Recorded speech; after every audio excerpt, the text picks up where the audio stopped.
Hi everyone and welcome back to my channel Kusum abroad diaries. So आज मैं नया topic लेके आई हूँ कि अगर बीएससी नर्सिंग आप यूके में करना चाहते हो, आप एक इंटरनेशनल स्टूडेंट हो और यूके में आके अपनी बीएससी नर्सिंग करना चाहते हो तो आप कैसे कर सकते हो और उसका क्या प्रोसेस है। मैं स्टार्टिंग से लास्ट तक बताऊंगी, यहाँ तक कि मैं आप बीएससी नर्सिंग करने के बाद फिर जॉब के लिए कैसे अप्लाई करना है, ये सब कुछ मैं इसमें कवर करूंगी। So without wasting any time let's start. Step 1 होता है कि आपको ढूंढनी होती है कौन सी यूनिवर्सिटी में आपको जाना है। ये आप चेक कर सकते हो गूगल पे जाके, ऑनलाइन जाके, कि आपको कौन सी यूनिवर्सिटी है जो आपको अच्छी लग रही है। बस एक टिप मैं दूंगी कि यूनिवर्सिटीज़ ऐसी चूज़ करना जो लंदन में ना हो और लंदन से थोड़ा दूर हो, क्योंकि आपका जो लिविंग कॉस्ट है, अकोमोडेशन का कॉस्ट वगैरह, वो बहुत ज़्यादा हो जाएगा अगर आप London with in main London में यूनिवर्सिटी लोगे तो। ऑब्वियसली अगर आप विद इन लंदन में यूनिवर्सिटी लेते हो तो उसके आसपास ही रहना पसंद करोगे, इसलिए मैंने बोला कि थोड़ा आउटस्कर्ट्स में जाना, कंट्री साइड में, वहाँ की यूनिवर्सिटी कोई चूज़ करना। पहले आपने यूनिवर्सिटी चूज़ कर ली है कि इसमें आपको जाना है, तो ऑब्वियसली आपने अपना मन बना लिया है कि हाँ आपको अप्लाई करना ही है बीएससी नर्सिंग के लिए। अब उसके लिए चाहिए आपको आइल्स, इंग्लिश लैंग्वेज के लिए स्कोर्स चाहिए। तो आप आइल्स कर सकते हो या फिर ओईटी कर सकते हो। ये भी स्पेसिफिकली यूनिवर्सिटी, जिस यूनिवर्सिटी को आपने चूज़ किया उसकी वेबसाइट पे मेंशन होता है। तो गूगल पे जाओ, यूनिवर्सिटी का नाम टाइप करो और उसमें देखो कि बीएससी नर्सिंग एलिजिबिलिटी क्राइटेरिया क्या है उनकी उनकी वेबसाइट पे। बहुत सारी यूनिवर्सिटी जो है आइल स्कोर एक्सेप्ट करते हैं, जो कि 6.5 भी स्कोर एक्सेप्ट कर लेते हैं लिसनिंग, रीडिंग, राइटिंग, स्पीकिंग में। और बहुत सारी यूनिवर्सिटीज़ ओईटी भी एक्सेप्ट कर लेती हैं। तो स्कोर्स के लिए आप उनकी वेबसाइट पे जाओ और कौन सा लैंग्वेज टेस्ट वो एक्सेप्ट करते हैं वो भी उनकी वेबसाइट पे जाओ। अगर आप एज बीएससी नर्सिंग अप्लाई कर रहे हो तो आप खुद से ही अप्लाई कर सकते हो। आपको यूकास के यूनिवर्सिटी यूकास के थ्रू बीएससी नर्सिंग के लिए अप्लाई करना है। मैं स्क्रीन पे भी डाल दूंगी यहाँ पे यूकास। वो एक प्लेटफॉर्म काइंड ऑफ है जिसके थ्रू आप बीएससी ग्रेजुएट डिग्री के लिए अप्लाई करते हो। पर बिफोर अप्लाइंग दैट, जैसे कि मैंने बोला, आप सब कुछ चेक करो, एलिजिबिलिटी क्राइटेरिया उस पर्टिकुलर यूनिवर्सिटी का चेक करो। यूनिवर्सिटी टू यूनिवर्सिटी थोड़ा डिफरेंट हो सकता है, इसलिए मैं बोल रही हूँ कि आप उनकी वेबसाइट पे जाओ और चेक करो। लैंग्वेज एक होता है। सेकेंडली वो देखते हैं कि आपका जो बैकग्राउंड है वो बायोलॉजी, हेल्थ, साइंस बैकग्राउंड हो तो ज़्यादा अच्छा है। आपकी जो 12th है, 12th क्लास को, यहाँ 11 12 को यहाँ पे ए लेवल्स बोलते हैं यूके में। तो अगर वो ए लेवल मेंशन है तो उसका मतलब है कि वही 12th की ये बात, 11 12th की बात कर रहे हैं। तो बायोलॉजी अगर आपके पास है तो वो होने चाहिए। फिर आपको आइल्स का अपना स्कोर चाहिए, वो डॉक्यूमेंट आपको चाहिए। आपकी जो 11 12th की जो है मार्कशीट्स एंड ऑल सब कुछ चाहिए, ट्रांसक्रिप्ट है वो चाहिए, और आपका पासपोर्ट आपके पास होना चाहिए। ये सारी चीज़ें, ये 3 जो डॉक्यूमेंट ये आपको ऑलरेडी प्रिपेयर करके रखने हैं, ठीक है। फिर आप यूकास के थ्रू बीएससी नर्सिंग के लिए अप्लाई जब करते हो तो उसमें ब्रांचेस होती हैं। 4 ब्रांचेस हैं मेनली यूके में: adult nursing, mental health nursing, child health nursing और लर्निंग डिसेबिलिटी नर्सिंग। इन चारों में से जिसमें भी आप इंटरेस्टेड हो आप उसको सिलेक्ट करके उसमें फिर अप्लाई करते हो। आप अप्लाई करते हो, उसके बाद आपके पास अगर आपकी शॉर्ट लिस्ट हुई है एप्लीकेशन, तो वो आपको इंटरव्यू ईमेल भेजते हैं। Before you get short listed for that interview, I would explain कि आपको अपना जो पर्सनल स्टेटमेंट है, जब आप अप्लाई कर रहे हो तो आपका जो पर्सनल स्टेटमेंट है, आपकी एप्लीकेशन में एक पर्सनल स्टेटमेंट होता है, उसमें आपको अच्छे से हाईलाइट करके लिखना है कि आप नर्सिंग क्यों करना चाहते हो, ऐसा क्या है, पूरा बैकग्राउंड अच्छे से आपको अपना personal statement, why are you motivated to do nursing and all, how you it will bring change in you, how you can, like बहुत सारे टॉपिक्स होंगे उसमें। तो आप अपना पर्सनल स्टेटमेंट जो है ना जस्टिफाई करके अच्छे से लिखना। इतना प्रेजेंटेबल आपका पर्सनल स्टेटमेंट होना चाहिए कि एक नज़र में आपकी एप्लीकेशन शॉर्टलिस्ट हो जाए और आपको इंटरव्यू का कॉल आ जाए। इंटरव्यू कॉल मतलब वो फ़ोन नहीं आएगा, इंटरव्यू के लिए ईमेल आएगा। अप्लाई कर दिया, इंटरव्यू के लिए ईमेल आ गया कि you been shortlisted, now this is the date of your interview. So अब आप इंटरव्यू के लिए जाओगे। इंटरव्यू, अगर आप इंटरनेशनल एप्लीकेंट हो, इंटरनेशनल स्टूडेंट हो, तो ऑनलाइन इंटरव्यूज़ होते हैं। ज़्यादा लंबे नहीं होते, आधे घंटे के इंटरव्यू होंगे वो ऑलमोस्ट। और उसमें आपको एक सीरीज़ ऑफ क्वेश्चन पूछेंगे, 6 क्वेश्चन आपसे पूछेंगे, पर उसका आपका आंसर देना है। तो आप अच्छे से उसके लिए प्रिपेयर कर लेना। बेसिकली क्वेश्चन जो है बहुत ही बेसिक से क्वेश्चंस होते हैं कि आप नर्सिंग क्यों करना चाहते हो, और आपने यूके को ही क्यों चूज़ किया, ऐसे क्वेश्चंस आपसे पूछते हैं। और ऐसे कोई एग्जांपल दो अपने लाइफ एक्सपीरियंस से जब आपने किसी की हेल्प की हो और आपने ये डिस्प्ले किया हो कि आपके अंदर कंपैशन है और आप एक अच्छी नर्स बन सकते हो, ऐसी चीज़ें। और ऐसी कोई एग्जांपल में वो real life scenario based question आपसे पूछते हैं कि आपने कभी कुछ ऐसा लीड किया हो, आपने कुछ ऐसे चेंज किया हो और आपने रिफ्लेक्ट किया हो, आपने रिफ्लेक्शन के बारे में बताओ कि आप नर्स क्यों बनना चाहते हो। ऐसे क्वेश्चंस आपसे पूछते हैं। अगर आपको क्वेश्चन चाहिए तो कमेंट कर देना, मैं क्वेश्चंस भेज दूंगी। मेरे जो एक्सपीरियंस के हिसाब से अभी लास्ट 3 सालों से जो भी मैं इंटरव्यू कर रही हूँ और जो क्वेश्चंस हैं जो मैं भेज सकती हूँ वो मैं भेज दूंगी, ठीक है। और इंटरव्यू हो गया, आप सेलेक्ट हो गए तो आपको रिप्लाई आता है यूकास्ट के थ्रू कि हाँ आपकी एप्लीकेशन जो है सेलेक्ट हो गई है। फिर आपको कंडीशनल ऑफर लेटर मिलता है यूनिवर्सिटी से। कंडीशनल ऑफर लेटर होता है कि हाँ आपका एडमिशन हमने ऐसे ऐसे जो है शॉर्टलिस्ट हो चुका है और आपको ये ट्यूशन फी भरनी है वगैरह वगैरह, उसमें मेंशन होता है। फिर उसके बाद फिर आपको ऑल्सो कैस मिलता है, CAS, कैस अगर आपको नहीं पता, वो कैस जो होता है एक काइंड ऑफ लेटर होता है जो कि आपको सर्टिफाई करता है कि हाँ आपके पास ऑफर है स्टूडेंट, एज अ स्टूडेंट आपको वहाँ पे यूनिवर्सिटी ने एज अ स्टूडेंट लेने के लिए वो ऑफर दे दिया है, तो वो कैस होता है, ठीक है। CAS, कैस बोलते हैं। तो कैस हो गया। कैस होने के बाद कैस फुल फॉर्म मैं यहाँ पे डाल भी दूंगी। और एक तरह से वो confirmation of acceptance of studies, ये फुल फॉर्म है, confirmation of acceptance of studies. तो आपको वो एक्सेप्ट कर लिया यूनिवर्सिटी ने काइंड ऑफ।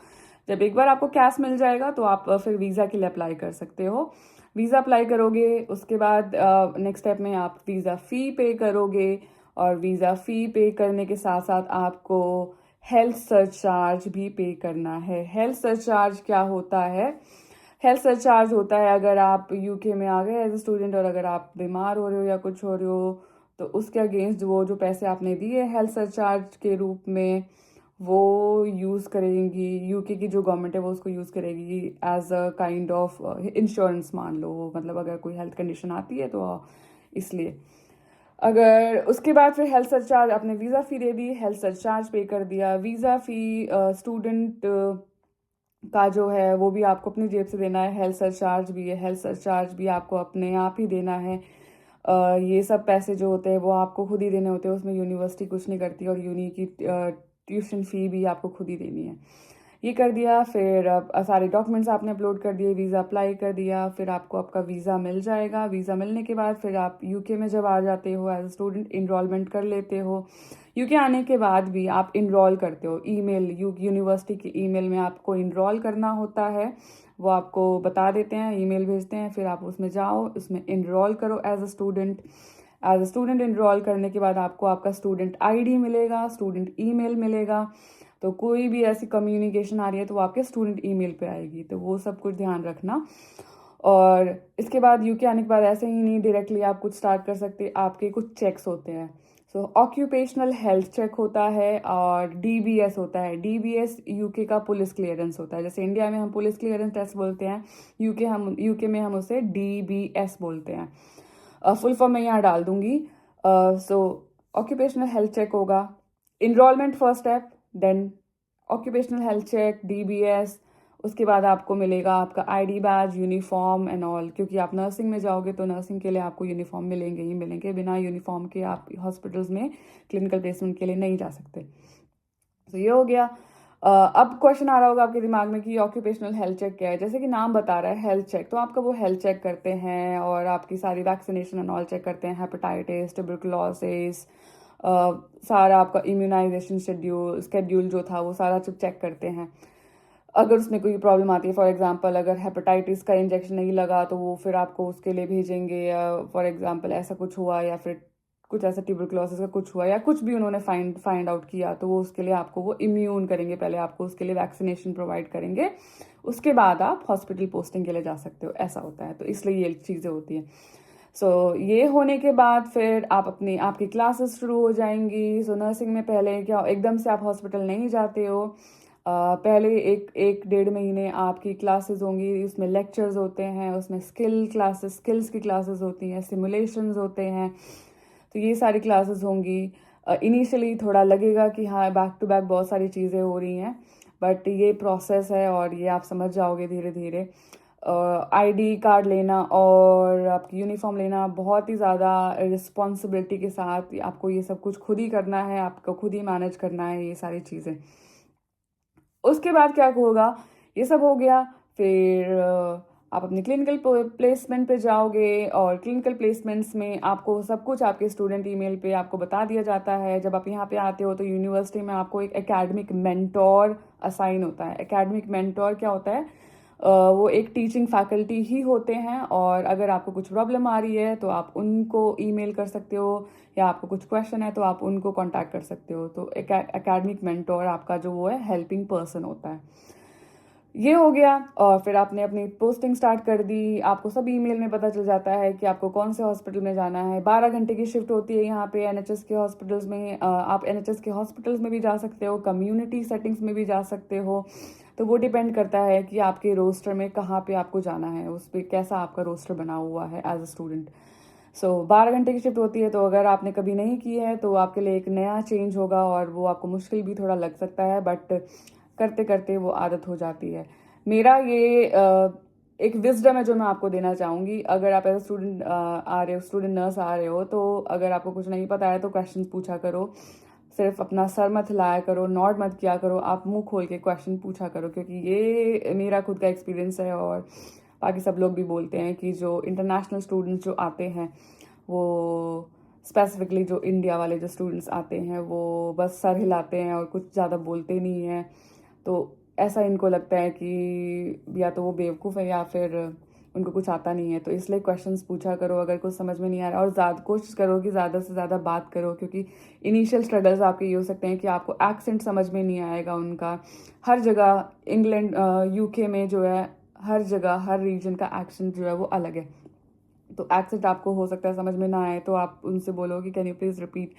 तो ये सब कर कर के ही, और ज़्यादा से ज़्यादा कोशिश करो कि उनको सुनने की। कुछ क्वेश्चन है तो आप पूछो, डायरेक्ट उनसे बात करो, अपने आप को एक्सपोज करो उस एक्सेंट के लिए, के लिए, ताकि आपको ज़्यादा समझ में आए।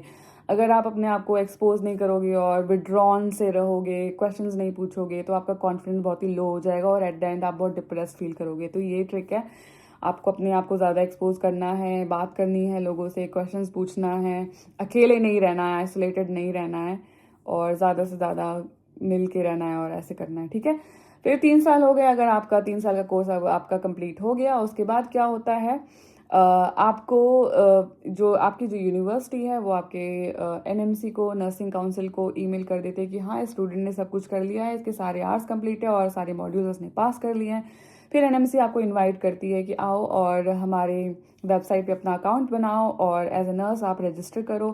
फिर आपको उनमें एनएमसी के उसमें जाना है, ईमेल आएगा आपको, उस ईमेल पे आपको लॉगिन करना, पहले क्रिएट अकाउंट करना है, फिर लॉगिन करके सारी डिटेल्स भरनी है, उनकी पेमेंट पे कर देनी है, जो भी उनकी पेमेंट है, और आप एज ए रजिस्टर्ड नर्स फिर आप वहाँ पे रजिस्टर हो जाओगे। और उसके बाद अपनी जॉब सर्च आपको शुरू करनी है उसके बाद।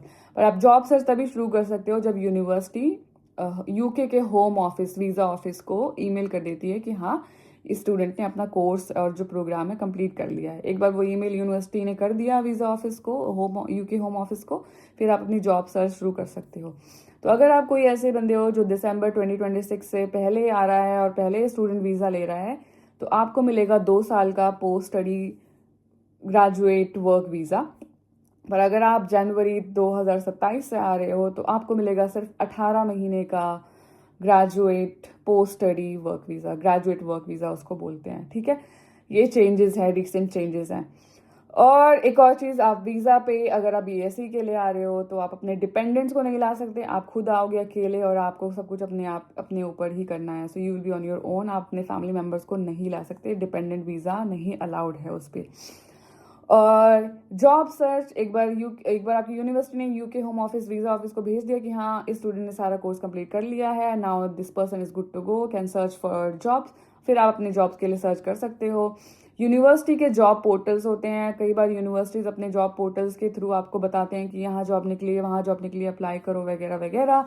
और अदरवाइज आपको खुद ही वो जॉब्स ढूंढनी है। तो अगर आप NHS में नर्स की जॉब ढूंढ रहे हो तो बैंड 5 जॉब अगर आप ढूंढोगे, जो कि जिसकी सैलरी है एक 31,000 पाउंड टू 37,000 पाउंड, ये आपको ऑनलाइन जाके NHS जॉब्स पे खुद ढूंढनी है।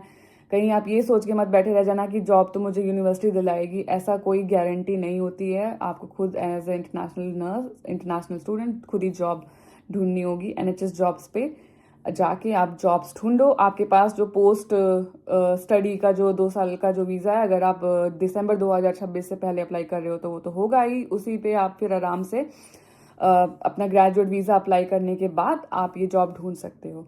अगर आपको कोई ऐसा स्पॉन्सर मिल जाता है कि हाँ, फॉर एग्जांपल आपको NHS में बैंड 5 नर्स की जॉब मिल गई और आपका जो स्पॉन्सर है वो आपको हेल्थ एंड केयर वीज़ा देने के लिए तैयार हो गया, तो आपको वो ग्रेजुएट वीज़ा अप्लाई करने की ज़रूरत नहीं है।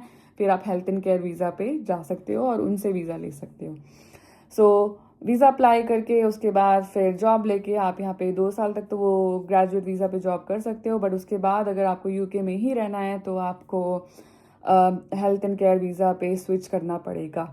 पर अगर ऑन द फर्स्ट इंस्टेंस अगर आपको मिल जाता है हेल्थ एंड केयर वीज़ा, तो मैं सजेस्ट करूँगी आप health and care visa apply करना और ग्रेजुएट वीज़ा अप्लाई मत करना। सो ये था वीडियो गाइज, और इसके बाद नेक्स्ट वीडियो भी आने वाली है जिसमें मैं बताऊंगी कि कौन सी वो बेस्ट यूनिवर्सिटी है जिसमें आप अप्लाई कर सकते हो, और एज ए स्टूडेंट आपके क्या क्या स्ट्रगल्स हो सकते हैं। ये सारी चीज़ें मैं कवर करूंगी अपने नेक्स्ट वीडियो में। अगर आपको ये वीडियो हेल्पफुल लगी है तो प्लीज़ सब्सक्राइब ज़रूर करना, शेयर करना और लाइक करना। मैं मिलूंगी आपको अपनी अगली वीडियो में।